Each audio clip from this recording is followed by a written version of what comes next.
રાધે રાધે. સવારના વાગી ગયા છે 7 અને અહીંયા મેં ભગવાનને ધોવડાવીને તૈયાર કરી દીધા છે. અને તમે જોઈ શકો છો આજે મુગટ પણ મેં ગ્રીન કલરનો પહેરાવ્યો છે અને દૂધ પાણી અને દીવા ધૂપ પણ થઈ ગયા છે અને શ્રાવણ માસ શરૂ થઈ ગયો છે. અને અહીંયા ભોળાનાથની શિવલિંગને પણ મેં નવડાવી દીધા અને બેલપત્ર ચડાવી દીધા છે. અને હવે જલ્દી આપણે નાસ્તો બનાવી લઈશું. સવારમાં અહીંયા મગ મેં બનાવ્યા હતા, ભાત અને મગ અને ભાખરી. આટલું ટિફિનમાં બાળકોને ભરી દીધું છે.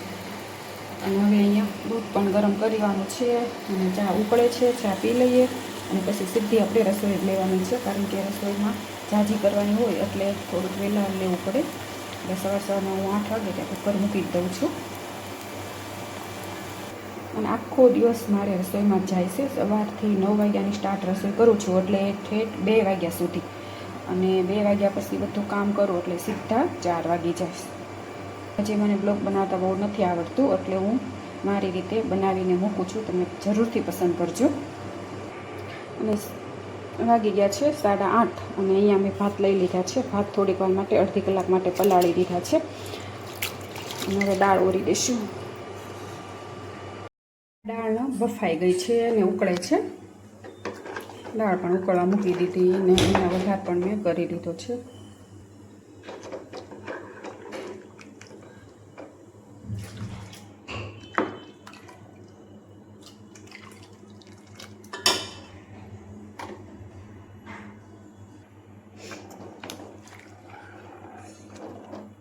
અને થોડી વાર ઉકળી જાય ને તરત આપણે ગરમ મસાલોને ઉમેરી દઈશું.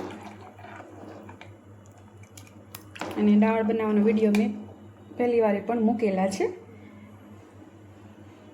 અને અહીંયા રોટલીનો લોટ પણ બંધાઈ ગયો છે અને ફટાફટ રોટલી વણી લઈશું. 11 વાગવા આવ્યા છે અને વાગી ગયા છે 10:30 પોણા 11. અને અહીંયા કપડાં પણ સરસ સુકાય છે, કારણ કે આજે તડકો નીકળ્યો છે ને એટલે કપડાં બધા સૂકવી દઈશું.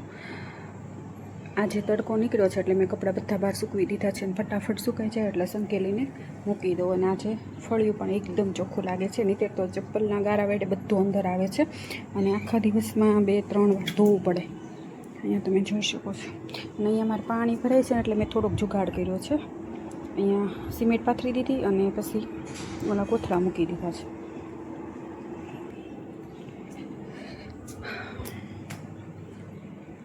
ફટાફટ રોટલી બનાવી નાખું ત્યાં ટિફિનનો ટાઈમ થઈ જશે.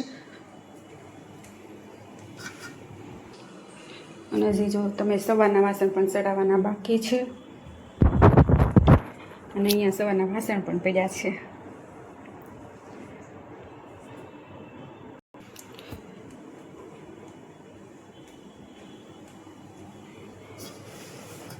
કેટલી બધી રોટલી છે, એટલી બધી વણીશ એટલે 12-1 વાગી જશે.